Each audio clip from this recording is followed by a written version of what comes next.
Puji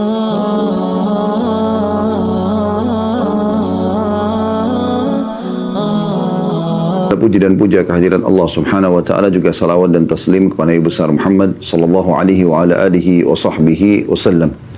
Dan insyaallah pada hari ini semoga Allah Subhanahu wa taala jadikan sebagian bermanfaat. Kita akan masuk ke bab baru, bab ke-65, masalah bab mengingat mati dan juga membatasi angan-angan. Seperti biasa teman-teman sekalian, bila kita akan masuk ke bab baru, saya biasanya coba memberikan gambaran lebih dalam lagi tentang masalah makna judul. Karena tidak ada penulis yang menulis sebuah judul kecuali dia ingin menyampaikan sebuah pesan penting dalam masalah ini. Dan ini tentu bab mengingat mati bukan hal yang baru bagi setiap manusia, bagi yang tentu menggunakan hati nurani dan akal sehatnya. Kalau dia pasti akan melalui kehidupan ini sampai batas waktu yang Allah Azza wa Jalla telah tentukan, yang dikenal dengan ajal. Sehebat apapun Anda menjaga makanan sehat, makanan yang berkualitas, sehebat apapun Anda mengatur pola tidur, juga olahraga, dan semua yang berhubungan dengan masalah hal-hal yang sering dibahas dalam masalah kesehatan manusia, bila ajal datang pasti akan meninggal. Tentu seseorang dalam Islam dianjurkan untuk ikhtiar, untuk menjaga kualitas makanannya, udara, dan berolahraga, dan seterusnya. Namun semua itu tidak bisa menahan ajal bila sudah sampai pada waktunya. Kita pasti akan meninggal semuanya. Seorang ahli bela diri, binaragawan, tetap juga akan meninggal dunia. Begitu juga dengan orang yang sakit akan meninggal dunia. Namun berapa banyak orang yang sehat telah mendahului orang-orang yang sakit. Banyak sekali kasus berhubungan dengan masalah ini. Intinya teman-teman sekalian, seorang muslim harusnya menyadari dengan sangat dalam hatinya kalau dia akan meninggalkan semua ini. Semua akan ditinggalkan. Sebuah wasiat Jibril alaihissalam pada saat datang kepada Nabi SAW dan mengatakan, "Ya Muhammad, ahbib man syi'ta fa innaka mufariqu." Wahai Muhammad, cintai siapa saja yang kau inginkan, toh juga kau akan berpisah. Wa ish ma syi'ta fa innaka mayyitun. Dan hiduplah sesukamu, toh juga kau akan mati. Ya, pasti. Wa amal ma syi'ta, dan berbuat sesukamu, fa innaka majziyun bihi. Karena kau pasti akan dibalas dengan hasil perbuatanmu itu. Jadi wasiat ini sangat luar biasa gitu.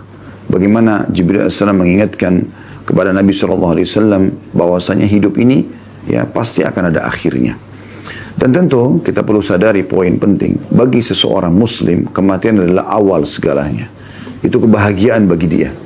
Karena dengan mati, dia akan melihat hasil perbuatannya. Begitulah yang dinukil dari sebagian salafus salih, di mana kalau mereka menemukan ada temannya akan wafat, maka mereka datang dan menyampaikan sebuah berita sambil mengatakan, atau isi berita itu, terimalah berita gembira. Jadi orang mau wafat dikatakan terima berita gembira. Kenapa? Karena sebentar lagi kau akan bertemu dengan Allah. Sebentar lagi kau akan bertemu dengan Rasulullah SAW. Sebentar lagi kau menerima hasil dan melihat hasil daripada amal-amal solehmu. Jadi orang mukmin berkeyakinan seperti itu. Mati bukanlah sesuatu yang menakutkan bagi dia, tapi justru sesuatu yang membahagiakan, sesuatu yang ditunggu. Dan agar melahirkan perasaan itu, tentu kita harus menjalankan hadis Nabi alaihi salatu wassalam pada saat ditanya oleh beberapa sahabat, manil mu'minina akyas, siapa orang mukmin yang paling cerdas? Maka beliau mengatakan, mereka yang paling banyak mengingat kematian dan punya persiapan setelah kematian tersebut.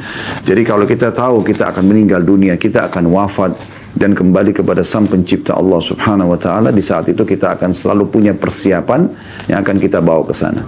Ingat, yang akan kita bawa ke sana ya adalah amal-amal kita, amal-amal saleh. Oleh karena itu jangan pernah berpikir amal saleh itu Allah membutuhkannya. Ini pemahaman yang harus diperbaiki juga. Karena banyak orang sholat, asal selesai sholat saja. Yang penting sudah store kewajiban. Seakan-akan Allah membutuhkan. Ini keliru. Allah Subhanahu wa taala sama sekali tidak butuh dengan amal saleh kita. Allah tidak membutuhkannya. Dalam sebuah hadis Bukhari, hadis qudsi, Nabi SAW menyampaikan atau bersabda, Allah Subhanahu wa taala berfirman, "Wahai hamba-hambaku, sungguhnya amal-amal yang aku perintahkan kepada kalian adalah aku buatkan untuk kalian dan aku akan kembalikan untuk kalian pula." Jadi Allah tidak butuh sebenarnya. Allah membuat semua ini agar kita lebih banyak mendapatkan rahmat dari Allah Subhanahu wa taala, lebih banyak mendapatkan derajat-derajat yang tinggi di surga, ya. Jadi memang agar kita bisa selamat dari api neraka yang Allah ancamkan bagi orang-orang yang kufur dan membangkang.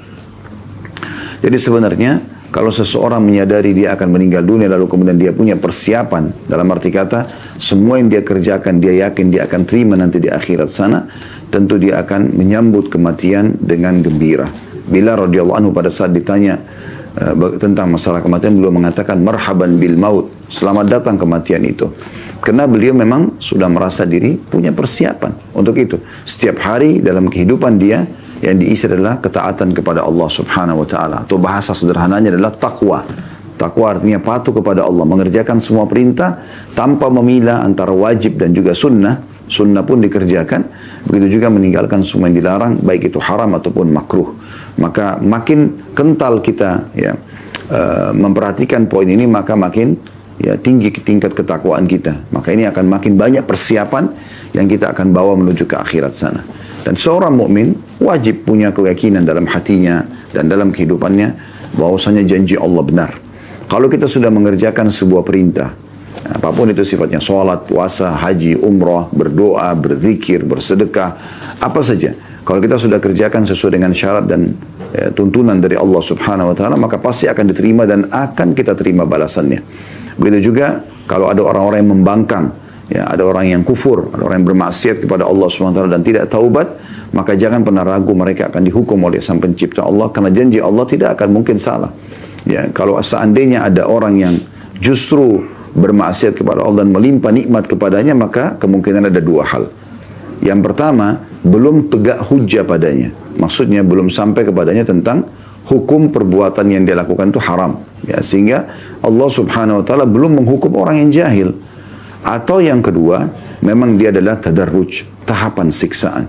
Sebagaimana sabda Nabi alaihi salatu wassalam, kalau engkau melihat nikmat Allah melimpah pada seorang hamba, sementara dia bermaksiat, ketahuilah itu adalah tahapan siksaan dari Allah. Jadi memang Allah Subhanahu wa taala sudah tahu orang-orang ini tidak akan bertaubat. Kita kalau lihat kisah umat-umat sebelum kita yang Allah Subhanahu wa taala binasakan mereka, kaumnya Nabi Syuaib, ya, kaumnya Nabi Saleh, kaumnya Nabi Musa, ya, Fir'aun di sini kita maksudkan. Kemudian kaumnya Nabi Ibrahim, Namrud tentunya kita maksudkan, karena tidak semua kaumnya kufur. Kemudian juga kaumnya Nabi Lut. Ini banyak sekali yang Allah Subhanahu wa taala ya hukum yang kufur di antara mereka, dan sebelum Allah datangkan siksa yang merata, maka Allah limpahkan nikmat di akhir-akhir hari mereka. 2-3 hari, 4-5 hari, sepekan sebelum ya datang siksaan tersebut, Allah sehatkan badan mereka, Allah gembirakan hati mereka, Allah perbanyak ternak mereka, hasil panen mereka, sehingga mereka makin lalai. Ini tahapan tadarruj namanya. Sehingga pada saat datang kepada mereka siksa tersebut, mereka dalam kondisi lalai. Ini bukan karena Allah berbuat zalim, tapi Allah sebagai pencipta sudah mengetahui orang-orang ini telah sampai hujjah kepada mereka, telah sampai kepada mereka dakwah, tapi mereka menolaknya. Jadi hati-hati teman-teman sekalian. Bagi orang yang belum tahu hukum, maka dia kemungkinan masih ada di ranah aman karena belum sampai padanya hujjah. Tetapi kalau sudah sampai kepada Anda, seseorang yang memberikan peringatan, apakah itu lisan ataupun tulisan, sampai kepada Anda tentang hukum perbuatan yang Anda lakukan, ya, maka itu berarti sudah tegak hujjah pada Anda, dan bisa saja hukuman Allah Subhanahu wa taala datang kepada setiap orang di antara kita. Selalu rindu kematian teman-teman sekalian, karena dia sesuatu yang menggembirakan bagi orang beriman. Itu dijelaskan dalam firman Allah Subhanahu wa taala, ya, bagi orang-orang yang beriman dan istiqamah di atas kebaikan-kebaikan, maka malaikat-malaikat akan turun pada saat mereka ya akan wafat atau meninggal dunia, dan menyampaikan agar mereka jangan sedih dan juga jangan takut, ya. Disampaikan berita gembira, maka mereka bergembira pada saat akan meninggal dunia. Dan kalau seandainya, kata sebagian ulama, kalau seandainya ada orang-orang yang dihidupkan sekarang, kemudian mereka diberikan kesempatan ya, untuk melakukan atau memilih perbuatan, maka mereka tidak lagi berpikir untuk kembali kepada biologis dengan pasangannya, atau dia makan makanan favoritnya, atau mendatangi ya, sebuah majlis tempat dia berkumpul dengan sahabat-sahabatnya, atau apapun yang berhubungan dengan masalah dunia-dunia seperti ini. Tapi dia akan berpikir bagaimana bisa mengerjakan sholat 2 rakaat, bagaimana bisa memperbanyak ya, ibadah yang terbaik yang dia bisa kerjakan di waktu-waktu emas yang Allah berikan tersebut, maka itu akan dia kerjakan.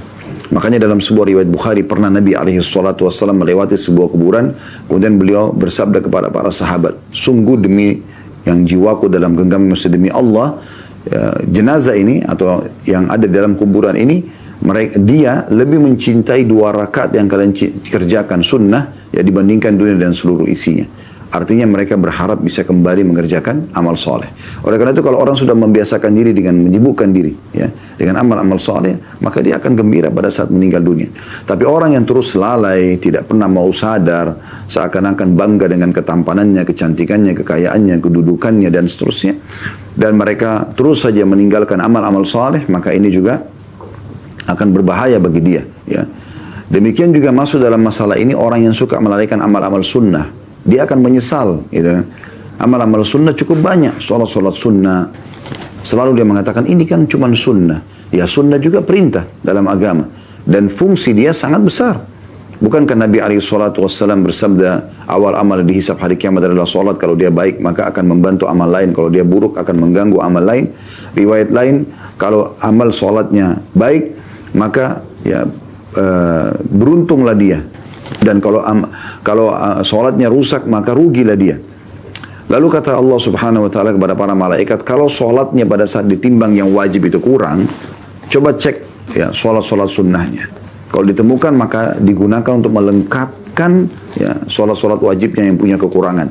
Kemudian kata Nabi SAW, dan itu berlaku pada seluruh amal yang lainnya. Artinya puasa Ramadan akan dibantu dengan puasa-puasa sunnah, zakat akan dibantu dengan sedekah, haji akan dibantu dengan umrah. Ya, semua ini akan membantu satu sama yang lain. Begitu juga dengan hadis yang masyhur yang kata Nabi SAW dalam hadis qudsi, Allah Subhanahu wa taala berfirman, la yazalu 'abdun yataqarrabu ilayya bin nawafil hatta uhibbu.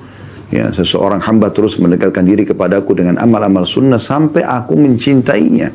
Ya, jadi mendatangkan cinta Allah Subhanahu wa taala, ya. Jadi memang manfaatnya besar.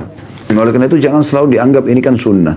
Zikir pagi petang dibengkalikan, baca Al-Quran, ya tilawah dalam bacaan seharian juga dibengkalikan, atau mungkin bakti pada orang tua yang dia bisa lakukan dengan sangat mudah di masa kita sekarang ini dengan cara ya misalnya telepon, WA, ya mengirimkan hadiah-hadiah, transportasi sangat mudah untuk menyampaikan di kota yang orang tua kita berada, atau di kampung atau di desa, ataupun bahkan lintas negara.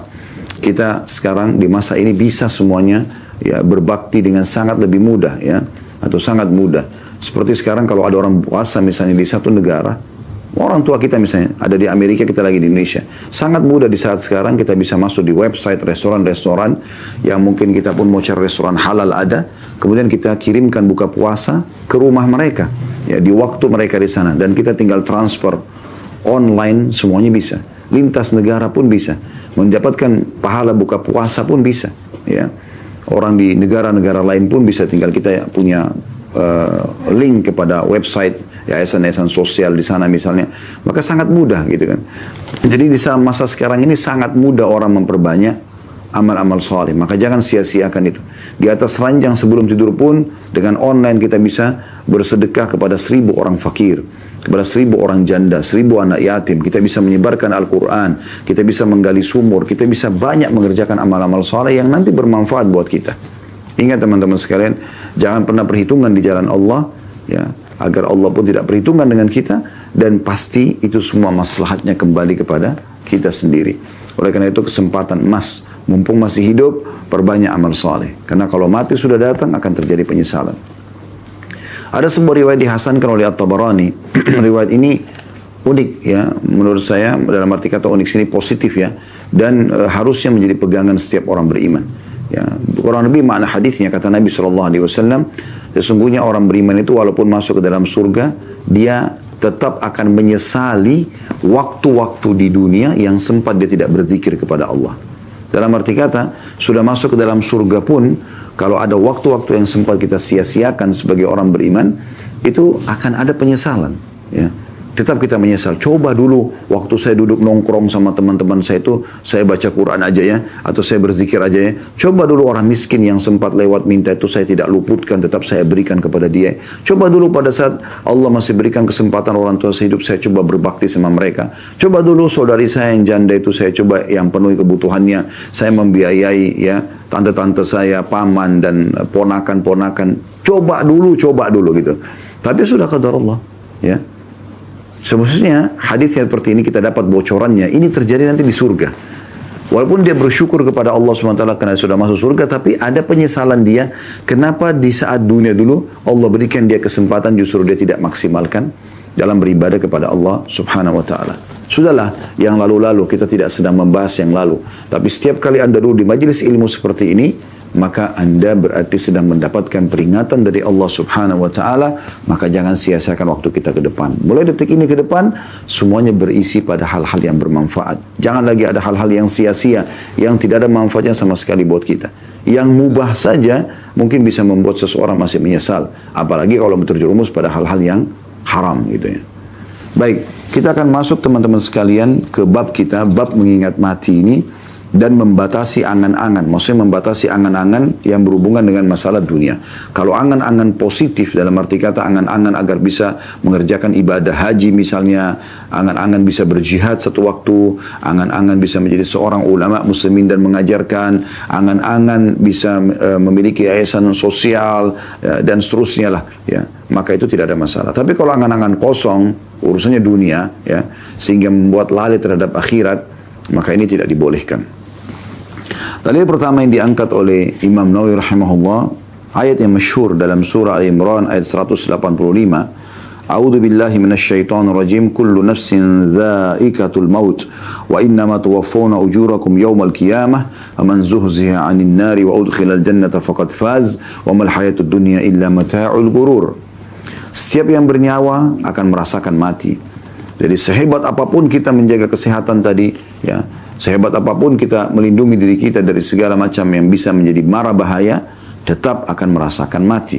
Dan hanya pada hari kiamat sajalah diberikan dengan sempurna balasan kalian. Maksudnya nanti hari kiamat akan kita terima balasan sempurna dari amal soleh kita atau hukuman atas perbuatan dosa kita. Barang siapa yang dijauhkan pada hari kiamat dari neraka dan dimasukkan ke dalam surga, maka sungguh dia telah memperoleh kemenangan yang besar.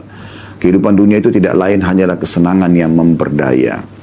Dalam arti kata, menipu bagi orang-orang yang tidak tahu hakikat daripada hidup di dunia. Toh dia juga akan melaluinya, dia akan meninggalkannya. Dan semua hanya akan jadi kenangan. Ya. Semua akan jadi kenangan. Kalau kita meninggal dunia, semua orang akan mengenang. Oh, itu bajunya si fulan, itu sepatunya dia, oh itu dompet dia, oh itu rumah dia, oh itu mobil dia, oh itu istri dia, oh itu suami dia, itu anak dia, dan seterusnya. Dan itu hanya hitungan hari. Pastikan hanya hitungan hari. Setelah itu, istri atau suami kita bisa menikah lagi, anak-anak juga akan sibuk dengan aktivitasnya masing-masing, semua pakaian kita akan dibagikan, warisan akan dibagi dan seterusnya. Dan hanya dikenang beberapa hari. Setelah itu sudah menjadi hak orang lain, dan kemudian akhirnya mereka pun sibuk dengan kehidupan mereka, dan akan terulang lagi. Pada saat mereka meninggal juga akan dikenang menjadi hak mereka hitungan hari. Kita pemilik pertama tidak akan dikenang lagi. Tidak akan dikenang lagi. Semua itu akan hilang. Yang akan bersama kita hanya amal saleh yang selama ini banyak orang lalaikan. Wallahul musta'an. Baik, ayat ini menjelaskan kepada kita semua jiwa akan merasakan mati. Ya. Kemudian juga akan ada pembalasan yang akan kita terima sempurna. Di sini saya katakan tadi, di awal pembukaan kita tidak ada keraguan terhadap janji Allah. Kalau kita berbuat amal saleh pasti akan kita terima. Ya. Dan kalau kita berbuat dosa pasti juga akan ada hukumannya. Kecuali kita sempat bertaubat ya. Kemudian juga dijelaskan kalau orang-orang yang ya, diselamatkan nanti di hari kiamat ya, dari api neraka dan masuk ke dalam surga, sungguh itu kemenangan. Memang ini kemenangan yang sebenarnya. Kalau Anda mau cari kemenangan yang sebenarnya hanya ini saja. Nggak ada kemenangan yang lain. Kemenangan dalam permainan, kemenangan dalam peperangan, ini cuma kemenangan semu di dunia sebentar. Tapi kalau kemenangan yang sebenarnya pada saat kita betul-betul kaki ini sudah masuk ke dalam surga. Makanya Imam Ahmad rahimahullah berkata, ya, saya tidak akan pernah atau tidak akan tenang jiwa seorang mukmin sampai kedua telapak kakinya menginjakkan surga. Karena dijamin kalau orang sudah masuk ke dalam surga tidak akan dikeluarkan lagi untuk menuju ke neraka. Beda kalau orang masuk neraka, ada kemungkinan dia keluar ke surga bila dia memang ditolong oleh Allah Subhanahu wa taala, karena ada syafaat dari Allah, atau karena memang ya, syafaat orang-orang beriman, ataupun misalnya memang karena dosanya sudah dibersihkan sehingga sisa amal solehnya saja akan membawa dia masuk ke dalam surga. Ya, tapi kalau di surga orang kalau sudah masuk tidak akan pernah keluar lagi. Maka target kita itu. Ini kemenangan yang sebenarnya. Dan kemudian yang terakhir pesan Allah Subhanahu wa taala adalah bahwa dunia ini hanyalah kehidupan yang memperdaya atau kesenangan yang memperdaya. Artinya semua akan semu, ya. Misalnya kita rasakan makanan enak nih, lezat sekali. Habis itu selesai. ya, lewat makanan itu, ukuran sepertiga jari telunjuk kita ini ada garis-garisnya, ke tenggorokan kita sudah tidak kita tahu lagi. Bahkan kita sudah tidak bisa bedain mana daging, mana ikan, mana nasi, mana kentang, ya, dan seterusnya. Di ujung lidah iya, model di depan mata kita sudah makan iya, tapi kalau sudah lewat, maka sudah selesai urusannya. Ya. Maka semu sebenarnya, semu. Pakaian kita pakai nih. Setelah kita pakai, beberapa waktu kita akan merasa, oh ini tadinya model tren, sekarang sudah mulai berkurang. Atau paling tidak pada saat dia sobek, atau dia rusak, atau dia lapuk, atau kita meninggal dunia. Maka semua juga akan ketinggalan. Seperti itu. Kendaraan, mobil, motor, mungkin kita anggap sekarang paling canggih yang kita gunakan. Nanti lama-lama akan keluar model baru dan akhirnya ketinggalan. Handphone, semuanya. Maka itu semu. Semuanya itu semu. Maka tunggangi dunia ini teman-teman sekalian untuk mendapatkan yang terbaik di akhirat sana. Itu poinnya. Kemudian dalil yang kedua diangkat oleh beliau surah Luqman ayat 34 yang berbunyi a'udzubillahi minasyaitonirrajim wa ma tadri nafsum madza taksibu ghada wa ma tadri nafsum bi ayyi ardin tamut. Dan tidak ada seorang pun yang dapat mengetahui dengan pasti apa yang akan dikerjakannya besok. Dan tidak ada seorang pun yang dapat mengetahui di bumi manakah dia akan mati. Nah, saksi bahasan kita akhir potongan ayat ini tentunya. Namun, teman-teman sekalian, kita bisa garis bawahi ayat ini menjadi dua bagian. Yang pertama adalah wa ma tadri nafsum madza taksibu gada. Sesungguhnya setiap jiwa tidak akan tahu apa yang dia akan kerjakan besok. Artinya, maksimalkan hari ini. Maksimalkan hari ini. Saya sering bahasakan teman-teman kalau yang sering mengikuti pengajian kami, hari ini adalah hari emasmu wahai muslim. Hari ini maksimalkan. Hari ini hari emasmu.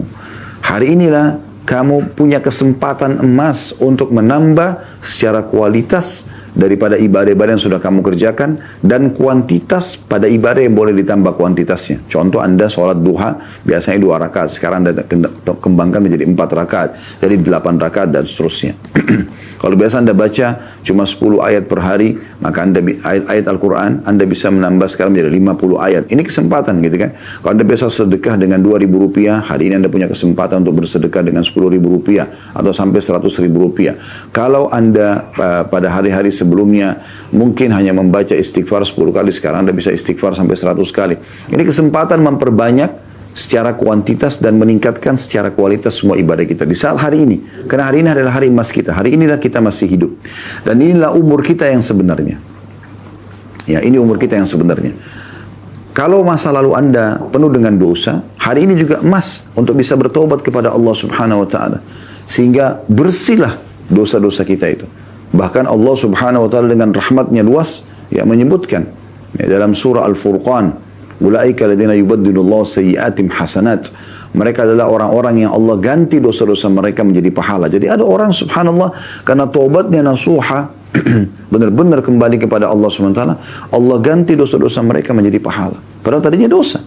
Ya karena mereka tulus, mereka sudah berjanji sama Allah tidak akan mengulanginya, maka akhirnya mereka pun diselamatkan oleh Allah Subhanahu wa taala dengan digantikan dosa-dosa mereka menjadi pahala. Jadi maksimalkan hari ini. Esok hari bukan hari kita. Kita tidak pernah tahu. Kalau kita masih hidup lagi besok, berarti itu dihitung hari. Hari ini kita bahasakan gitu kan.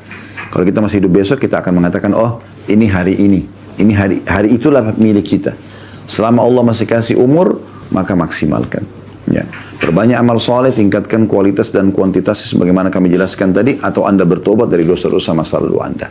Ya. Makanya pernah ada seseorang yang datang kepada Sa'id bin Musayyib rahimahullah, lalu umurnya sudah 60 tahun. Kata Sa'id, berapa umur kau? Dia bilang 60 tahun. Ya.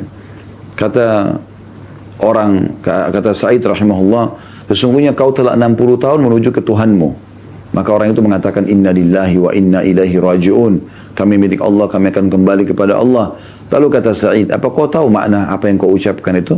Orang itu mengatakan, dia terdiam. Kemudian Sa'id mengatakan, sesungguhnya makna katamu itu adalah kami milik Allah dan kami pasti akan kembali kepada Allah. Dalam arti kata, siapa yang tahu dia akan kembali kepada Tuhannya, dia akan juga mempertanggungjawabkan perbuatan-perbuatannya. Oleh karena itu harus hati-hati, gitu kan. Maka orang itu pun ketakutan. Lalu dia mengatakan, lalu apa solusinya? Ya. Kata Sa'id, mudah sekali. Ya. Orang itu mengatakan, apa itu?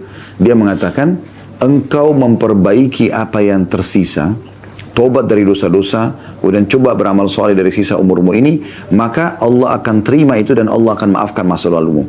Tapi kalau kau masih diberikan umur sekarang lalu kamu sia-siakan, kamu berbuat dosa tetap saja dalam keadaan kesalahan, ya, maka nanti kau akan dihukum oleh Allah dengan apa yang kau baru lakukan dan juga akan diikut sertakan apa yang telah kau lakukan di masa lalu. Ya, jadi memang segera bertobat kepada Allah Subhanahu wa taala. Kemudian yang kedua dari ayat ini adalah potongan ayatnya, wa ma tadri nafsum bi ayyi ardin tamut, dan setiap jiwa tidak pernah tahu di mana dia akan meninggal dunia. Dalam sebuah hadis disebutkan, kata Nabi SAW, bila Allah ingin merenggut nyawa seorang hamba di satu lokasi, maka Allah akan buat dia punya hajat di sana. Berapa banyak orang, subhanallah, tidak ada tujuannya dari Jakarta ke Surabaya. Ternyata di Surabaya memang ajalnya akan datang. Ya. Atau dia pergi dari negaranya ke satu negara yang lain misalnya, maka direnggut nyawanya, kemudian meninggal dunia di sana. Seperti itulah. Maka kita tidak pernah tahu kita akan meninggal di mana. Maka Allah Subhanahu wa taala menunjukkan kemahakuasaannya di sini, pasti jiwa itu akan meninggal di tempat yang sudah Allah Subhanahu wa taala tentukan, ya. Kemudian dalil yang ketiga yang diangkat oleh beliau, firman Allah SWT dalam surah An-Nahl ayat 61. A'udzu billahi minasyaitonir rajim. Fa idza jaa ajaluhum la yastakhiruna sa'atan wa la yastaqdimun. Maka apabila ajal mereka tiba, maka tidak akan dapat meminta penundaan atau percepatan sesaat pun. Jadi kalau sudah datang detik itu, di tempat itu, kita akan meninggal dunia. Makanya saya selalu terinspirasi dengan kisah seorang salafus saleh yang bernama Abdullah. Pada saat anaknya wafat dibunuh orang, kemudian datanglah seseorang yang menyampaikan kepada dia berita tentang masalah wafat anaknya itu. Maka dia pun dengan sangat tenang merespon. Pada saat orang bawa berita itu mengatakan, wahai Abdullah, anakmu mati dibunuh orang. Maka dia lagi ngunyah makanan, dia dengan tenang, ya, tetap saja dia dia memberhentikan kunyahan makanannya dengan sangat tenang, lalu dia mengatakan innalillahi wa inna ilaihi rajiun, lalu dia kembali mengunyah makanannya. Yang bawa informasi penasaran sambil mengatakan, wahai Abdullah, anakmu baru mati dibunuh orang. Tetap dia melakukan hal yang sama sampai 3 kali. Maka kemudian orang itu penasaran mengatakan, bagaimana bisa kau tetap makan, tenang makan, sementara saya lihat depan mata saya sendiri anakmu ditusuk oleh orang, mati, terbunuh. Mungkin pikiran orang yang bawa berita ini, dia akan panik, dia akan mencari siapa pembunuhnya lalu membalas dendam. Itu pikiran normalnya manusia yang tidak mengikuti atau tidak mengikuti kehidupan dia ini dengan keimanan, atau menyelimuti kehidupannya dengan keimanan. Maka Abdullah mengatakan, duduklah. Sesungguhnya anak saya mati, dia mengatakan, bukan karena ditusuk oleh orang, tapi karena ajalnya sudah datang. Ini keyakinan seorang muslim, ya. Jadi kalaupun tidak ditusuk di saat itu, dia akan mati juga di saat itu, di tempat itu. Kalaupun dia, ya, naik pesawat dan meledak pesawatnya misalnya, kalaupun tidak meledak, di detik itu dia juga akan mati. Ajalnya akan datang. Kalaupun tidak tenggelam di lautan, di detik itu dia akan meninggal juga. Seperti itulah kurang lebih gambarannya. Jadi seseorang muslim harus yakin gitu, bahwasanya ajal kalau datang pasti akan tepat waktu, ya, tepat sasaran dan tidak akan pernah terlambat sesaat pun. Beberapa hari lalu subhanallah, salah satu saudara kandung saya sempat mengirim di grup keluarga sebuah cuplikan, ya, dan saya sendiri sempat membuka di Facebook, entah siapa yang buat, tapi di situ tentang orang yang meninggal tiba-tiba gitu, untuk membuat kesadaran. Cuma cuplikan biasa saja sebenarnya, tapi ada orang yang di lokasi tempat fitness tiba-tiba jatuh dengan badannya yang kekar. Ada orang yang di acara perkawinan, tiba-tiba jatuh dan meninggal dunia di tempat. Ya, ada orang yang lagi jalan ngobrol tiba-tiba meninggal dunia, dan sekian banyak gitu, ya. Ada anak kecil yang lagi bermain, kemudian tiba-tiba saja tanpa sebab tiba-tiba jatuh kemudian meninggal dunia. Ya, begitulah kalau ajal datang. Oleh karena itu harus hati-hati sekali. Setiap langkah kita melangkah, setiap tatapan mata kita pun, setiap jaman tangan kita, di setiap detik itu bisa malaikat maut datang dan mencabut nyawa kita. Oleh karena itu harus hati-hati teman-teman sekalian. Jangan selalu lalai, jangan selalu menganggap remeh, mengatakan, oh ini masih belum, saya masih muda, belum masuk ke ruangan ICU, rambut saya belum putih, jenggot saya belum putih, badan saya, kulit saya belum keriput. Ini semua, ya, godaan-godaan syaitan yang membuat kita lalai. Berapa banyak orang yang meninggal masih muda, bahkan masih anak-anak bisa meninggal. Ya, oleh karena itu harus hati-hati. Apalagi kalau orang yang sudah mencapai umur-umur yang sudah memang mendekati ajal itu. Seperti mendekati 60 tahun misalnya. Karena kata Nabi SAW, umur umatku antara 60 sampai 70. Berarti sudah masuk di peringatan Nabi SAW. Kalau di umur ini pun masih lalai, ya masih terus bermaksiat kepada Allah, ini luar biasa ini. Sudah menjelang sampai ke ajalnya, gitu kan. Maka harus hati-hati, walaupun bisa saja dia lebih daripada itu. Tapi itu sudah bonus kalau ada lebih daripada 70 tahun. Karena Nabi SAW mengatakan itu. 60 sampai 70. Dan sangat sedikit ya, yang melewatin itu. Kemudian selanjutnya dalil yang keempat beliau angkat adalah surah Al-Munafiqun ayat 9 sampai ayat 11. Ini menggambarkan tentang penyesalan ya, orang-orang yang menyia-nyiakan tidak berbuat amal soleh semasa hidupnya. Nanti pada saat malaikat maut datang baru dia nyesel ya. Walaupun digambarkan dalam ayat-ayat ini tentang masalah sedekah, tapi ditarik oleh para ulama secara umum amal soleh yang akan disesali bagi orang yang selalu melalaikannya.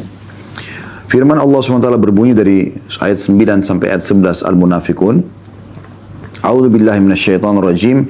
Ya ayyuhalladzina amanu la tulhikum amwalukum wala auladukum an dzikrillah wa man yaf'al dzalika fa ulaika humul khasirun wa anfiqu mimma razaqnakum min qabli an ya'ti ahadakumul maut fa yaqula rabbi laula akhartani ila ajalin qaribin fa asaddaq wa akum minas salihin wa la yu'akhirallahu nafsan idza jaa ajaluha wallahu khabirum bima ta'malun.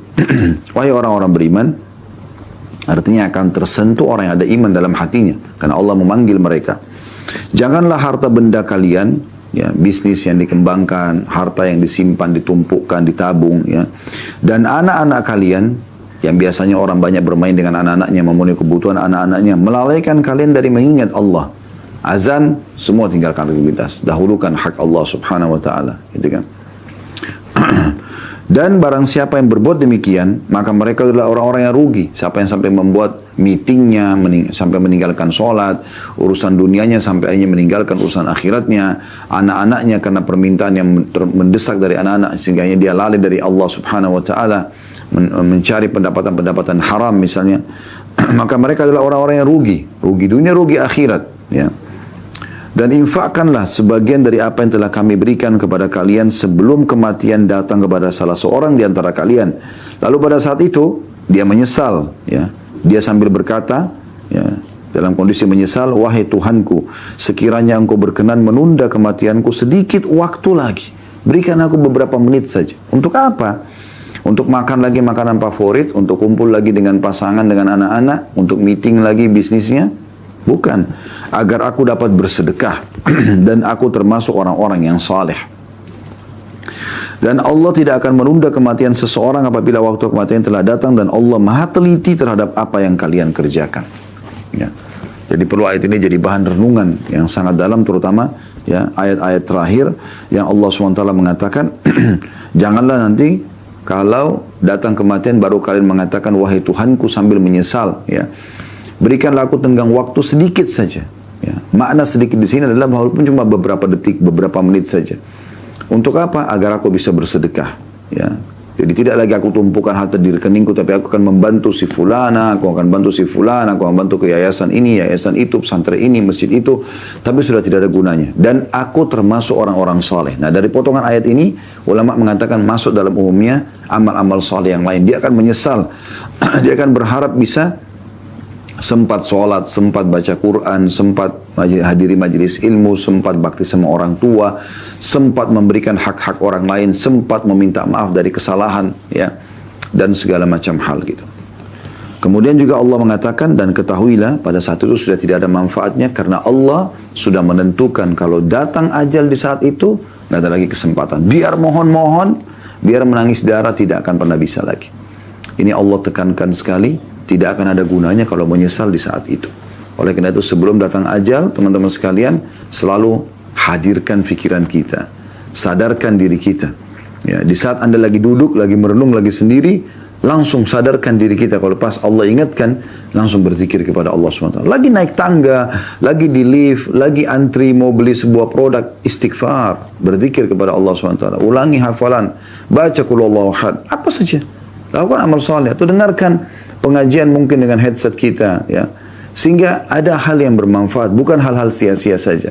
Ingat tadi sudah kami ingatkan, orang beriman pun masuk ke dalam surga, dia masih menyesali kalau ada waktu-waktu yang tidak diisi dengan zikrullah, dengan ingat Allah subhanahu wa ta'ala. Dia akan menyesal walaupun itu hal-hal mubah, gitu kan? Walaupun itu hal-hal yang mubah.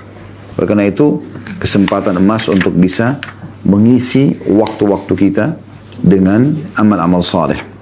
Baik teman-teman sekalian, kita akan melanjutkan bahasan atau ayat Al-Quran.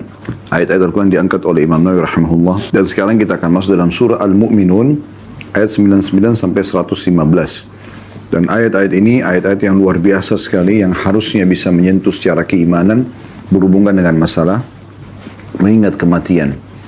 Saya langsung bacakan saja dari ayat 99-nya bagi teman-teman di rumah yang mau melihat dari aplikasi handphone aplikasi Al-Quran di handphonenya juga bisa. A'udzu billahi minasyaitonir rajim. Hatta idza jaa ahadahumul maut qala rabbi irji'un la'alli a'malu salihan fima tarakt. Kalla innaha kalimatun huwa qailuha wa min waraihim barzakhun ila yaumi yub'atsun.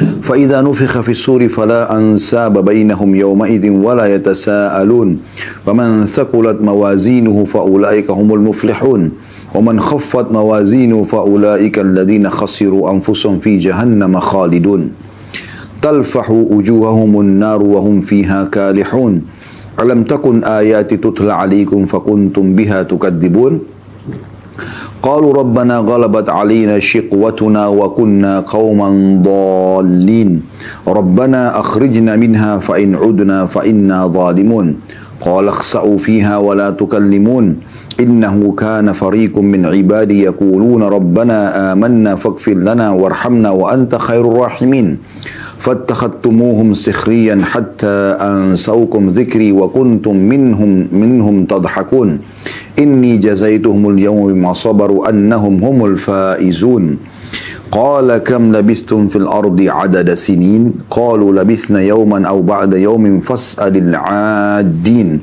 قال إن لبثتم إلا قليلا لو أنكم كنتم تعلمون أفحسبتم أنما خلقناكم عبثا وأنكم إلينا لا ترجعون. Renungi ayat demi ayat. Terjemahannya ayat 99, demikianlah keadaan orang-orang kafir itu. Hingga apabila datang kematian kepada seseorang dari mereka, barulah mereka berkata. Pada saat lihat malaikat maut, baru mereka sadar dan mereka berkata, wahai Tuhanku, kembalikanlah aku ke dunia, agar aku dapat berbuat kebaikan yang telah aku tinggalkan. Jadi ini kita bagi, ini potongan ayat yang perlu kita jelaskan.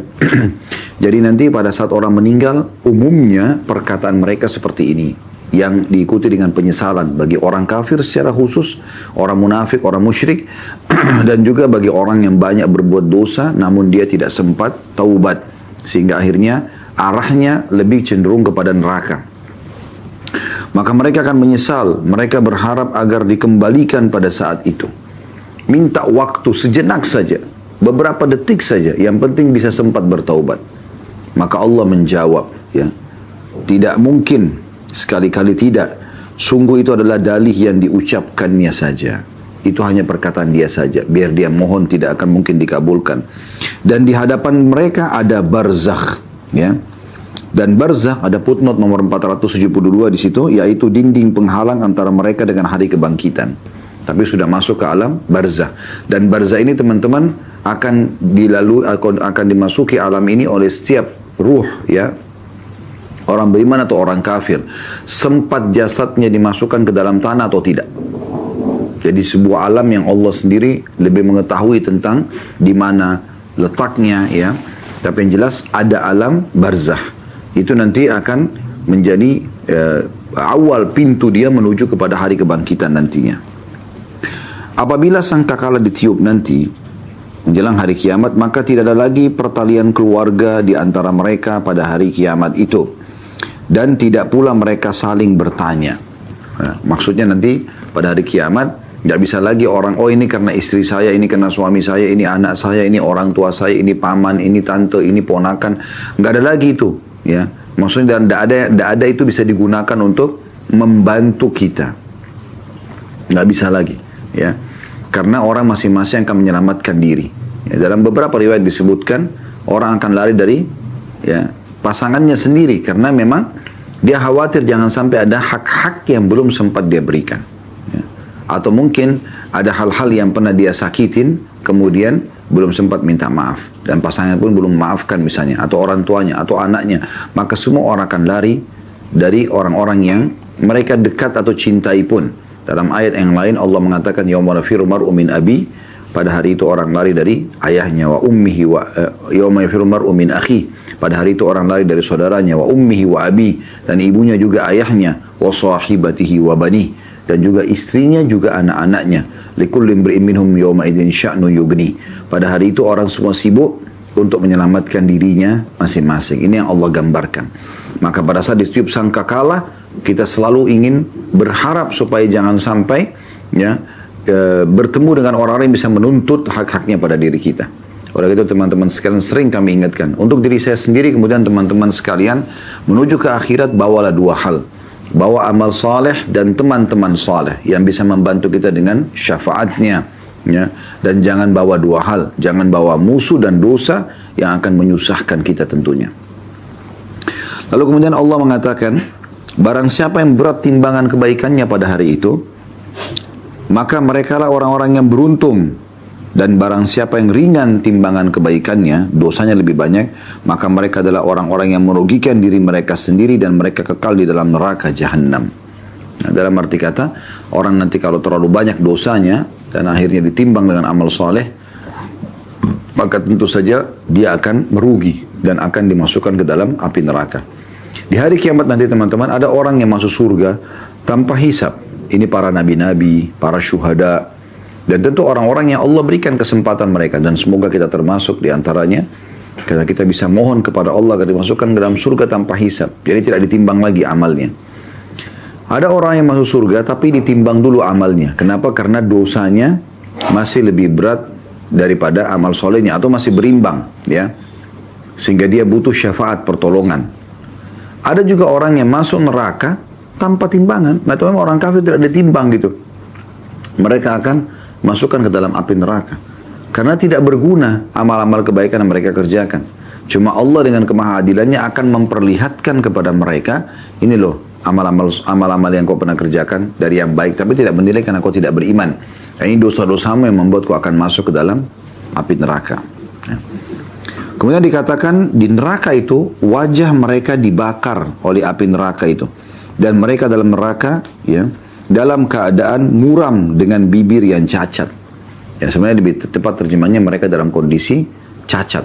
Dalam sebuah riwayat yang sahih, Nabi SAW menjelaskan, ya, mereka itu akan dibakar oleh api neraka sehingga membuat bibir bagian atas mereka itu melebar sampai bisa melipat sampai ke daerah kepalanya, dan bibir bawah mereka melepuh juga sampai ke pusar pelut mereka. Ya, itu saking panasnya api neraka itu. Ini digambarkan di sini, mereka cacat, ya.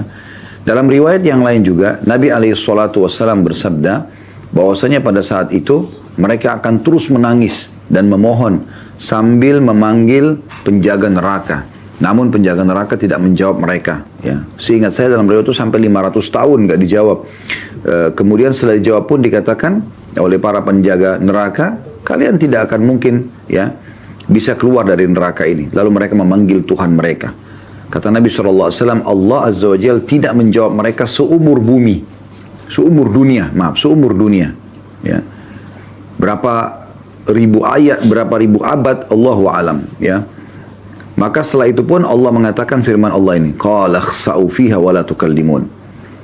Maka kekallah kalian, hinalah kalian di dalamnya dan jangan kalian ajak bicara aku. Setelah mereka mohon-mohon pun kepada Zat yang Maha Pemurah Allah seumur bumi, seumur dunia, ya.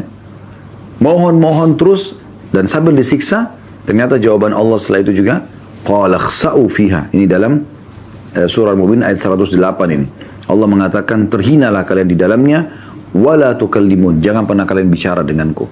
Maka pada saat itu kata Nabi SAW, mereka pun, ya, menangis, ya, pengganti air mata adalah darah. Dan ketahuilah, air mata mereka menjadi seperti sebuah lautan yang luas, yang kalau seandainya kapal-kapal akan diraungkan di atasnya, maka akan bisa, ya, berjalan.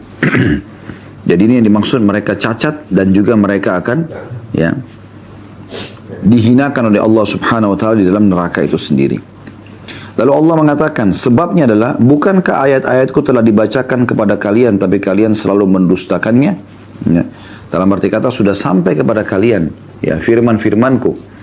Ya, jadi tidak ada hujah, tidak ada orang kalau sudah tegak padanya hujah, sudah sampai kepadanya informasi, maka mereka akan tidak bisa membantah Allah Subhanahu wa taala pada hari kiamat. Tidak akan pernah bisa negosiasi, gitu kan?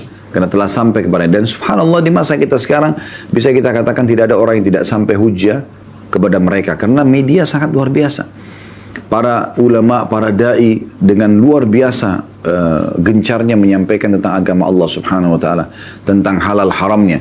Bahkan seringkali Allah jadikan beberapa tragedi tanda kutip di sini agar orang mengetahui tentang Islam itu, ya. Orang jadi tahu tentang Al-Qur'an, orang tahu tentang umat Islam. Ya, banyaknya masjid yang dibangun di sana sini, dikumandangkan azan, umat Islam berpuasa. Satu dunia sekarang tahu kalau Ramadan umat Islam itu berpuasa dengan adanya media misalnya. Ya, kemudian Al-Quran ditilawakan dengan berbagai macam terjemahan, berbagai macam bahasa terjemahannya. Jadi semua sudah sampai kepada mereka sebenarnya informasi, tinggal mereka mau pelajari atau tidak gitu.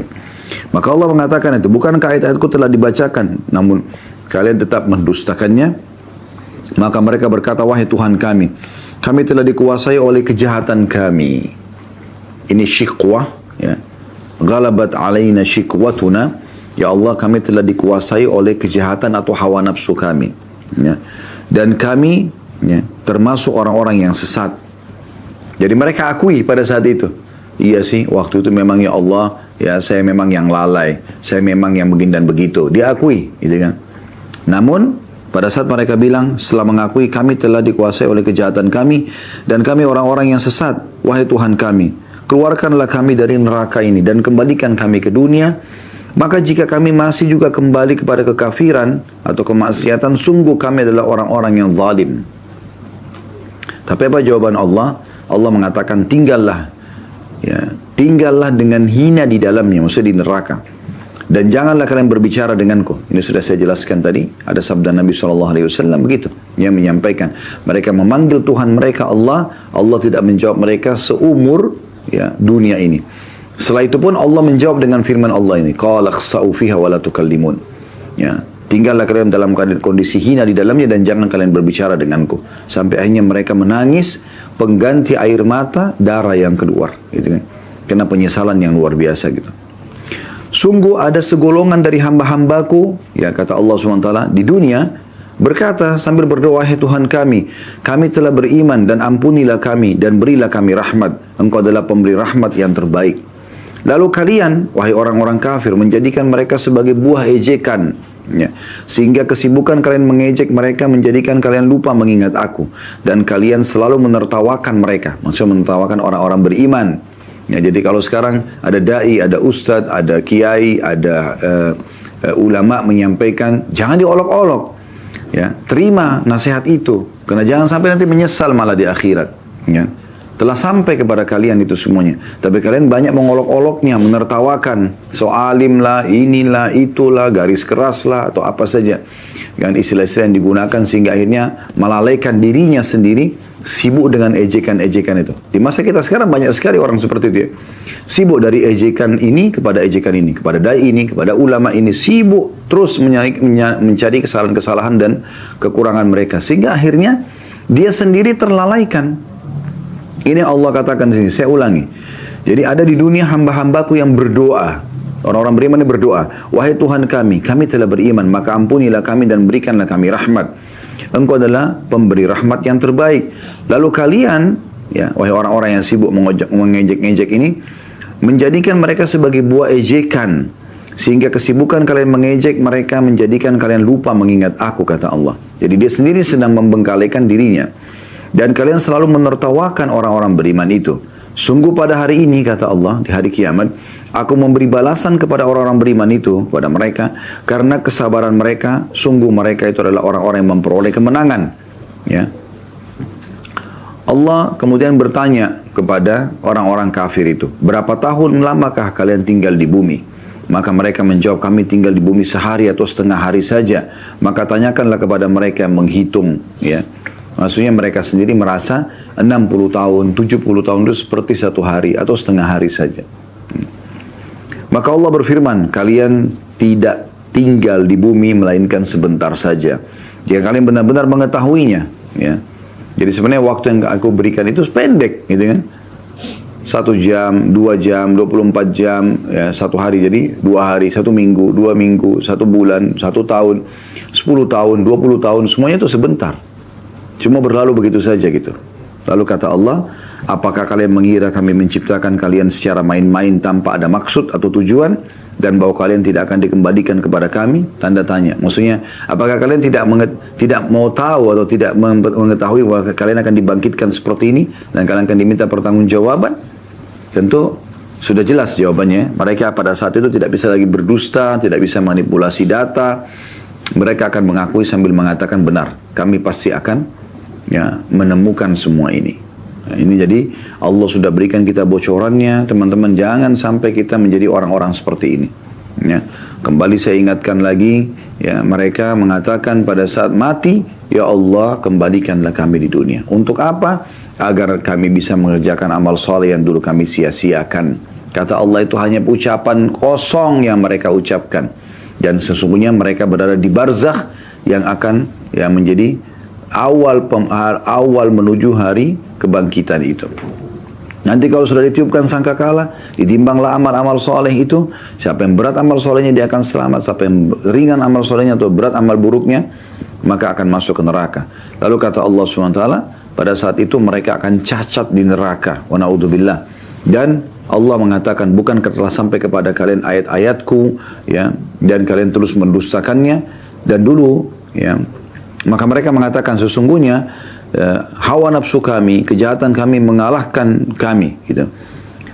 Kalau engkau keluarkan kami dari dunia ini dan kami tetap berbuat salah, maka kami termasuk orang-orang zalim. Maka Allah mengatakan, tinggallah dalam kondisi hina, kalian tidak akan mungkin bisa keluar dan jangan bicara sama aku. Sesungguhnya dulu di dunia ada hamba-hambaku yang berdoa, beriman. Kalian lihat depan mata kalian, azan mereka ke masjid, pengajian mereka ramaikan. Mereka selalu sibuk dengan mengingatkan, menyuruh pada kebaikan, melawan dari kemungkaran, membaca Al-Quran, bakti sama orang tuanya, sibuk dengan pesantren, masjid, dan seterusnya. Kalian tahu itu, tapi kalian jadikan mereka sebagai bahan ejekan. Dan bahan ejekan kalian itu membuat kalian lalai dari aku, kata Allah. Maka hari ini aku balas mereka dengan keselamatan. Lalu kata Allah Subhanahu Wa Taala, berapa lama kalian hidup di dunia? Ditanya orang-orang yang lalai atau orang kafir ini. Mereka bilang cuma sehari atau 2 hari saja. Kata Allah, memang kalian akan sebentar sekali, ya, hidup di dunia itu. Apakah kalian mengira kalian kami ciptakan sia-sia saja, tanpa akan kembali kepada kami? Maka pertanyaan ini sudah tidak butuh jawaban lagi, karena mereka semua sudah tahu memang pasti akan seperti ini keadaannya, akan kembali kepada Allah Subhanahu Wa Taala. Ayat terakhir yang diangkat oleh Imam Nawawi rahimahullah, dan kita tutup juga bahasan kita dengan ini. InsyaAllah pertemuan akan datang kita akan masuk di hadis pertama, ya, dalam bahasan kita, yaitu dalam surah Al-Hadid ayat 16. A'udzu billahi minasyaitonir rajim. Alam ya'ni lil ladzina amanu an takhsha qulubuhum li dzikrillahi wa ma nazala minal haqq wa ma nazala minal haqqi wa la yakunu kal ladzina utul kitaba min qablu fatala 'alaihimul amadu faqasat qulubuhum wa katsirun minhum fasiqun. Belum tibakah waktunya bagi orang-orang yang beriman untuk secara khusyuk, ya, secara khusyuk, tunduk, mengingat Allah dan mematuhi kebenaran yang telah diwahyukan kepada mereka. Dan janganlah mereka berlaku seperti orang-orang yang telah menerima kitab sebelum itu. Kemudian mereka melalui masa yang panjang sehingga hati mereka menjadi keras dan banyak di antara mereka menjadi orang-orang yang fasik. Lalu beliau mengatakan, dan masih banyak lagi ayat-ayat dalam bab ini. Tapi dicukupkan dengan ayat-ayat yang sudah dibahas tadi. Makna ayat surah Al-Hadid ayat 16 ini artinya Allah Subhanahu Wa Taala, ya, dan Imam Nawawi memilih ayat ini didatangkan setelah tadi kita baca ayat-ayat tentang kematian. Allah berikan peringatan, Allah berikan bocoran tentang apa yang terjadi nanti di akhirat. Beliau mendatangkan ayat ini sangat tepat, yaitu Allah mengajak berbicara orang-orang beriman. Bukankah sudah tiba saatnya, hai orang-orang beriman, hati kalian tunduk dan khusyuk kepada Allah? Sampai kapan mau lalai? Sampai kapan selalu mau meninggalkan, mengundur-undur waktu sholat, atau meninggalkan ibadah-ibadah sunnah? Sampai kapan ini mau terus masih beribadah tapi masih buka pintu dosa juga? Kenapa nggak murni saja dalam ibadah? Kenapa nggak fokus saja mengisi waktu kalian dengan hal-hal yang bermanfaat buat kalian? Kenapa? Ya, kata Allah SWT, belum tiba saatnya kah orang-orang beriman itu harusnya hatinya khusyuk mengingat Allah dan juga mematuhi kebenaran yang telah diwahyukan kepada mereka. Kerjakan perintah, tinggalkan larangan, ya, menikmati yang halal, meninggalkan yang haram. Dan janganlah kalian, kata Allah SWT, seperti orang-orang sebelum kalian yang telah datang kepada mereka Alkitab, Yahudi dan Nasrani. Mereka lalai, ya. Dengan masa yang panjang, mereka biarkan waktu-waktu mereka berlalu sehingga menjadi keras hati mereka. Selalu mereka tunda, nanti aja, besok aja, lusa aja. Terus begitu sehingga hati mereka jadi keras. Jadi mereka anggap remeh nanti. Sholat malam nanti aja deh, masih bisa besok, masih bisa lusa. Lama-lama karena kesempatan emas selalu ada setiap malam lalai, maka akhirnya Allah buat hatinya keras. Dia tidak mau lagi kerjakan. Sampai ajal datang, sampai meninggal dan menyesal akhir. Dan banyak sekali di antara mereka akhirnya menjadi orang fasik, orang yang jauh dari agama. Karena suka menunda-nunda amal saleh. Ada sebagian ulama menjelaskan salah satu penyebab futur, ya, jauh dari agama atau melemahnya iman itu bukan hanya kemaksiatan saja. Ini mungkin umum, orang tahu misalnya dia buat dosa, dia jadi futur, dia jadi jauh dari agama, dia jadi lemah imannya. Ini umum, orang semua tahu. Tapi ada sebab yang lain. Mungkin karena amal-amal saleh yang pernah dia kerjakan dia tinggalkan. Amal-amal sunnah, biasa sholat duha, biasa sholat tahajud, biasa zikir bagi petang, ada ditinggal. Ini juga penyebab futur ini. Jadi tidak harus dosa. Tapi amal soleh yang sudah dia rutinkan kerjakan, tiba-tiba dia kurangi atau dia hilangkan, maka ini membuat datangnya futur itu sendiri atau jauh dari agama Allah Subhanahu wa taala. Oleh karena itu kalau kita sudah mengerjakan sebuah perintah, jangan dilalaikan.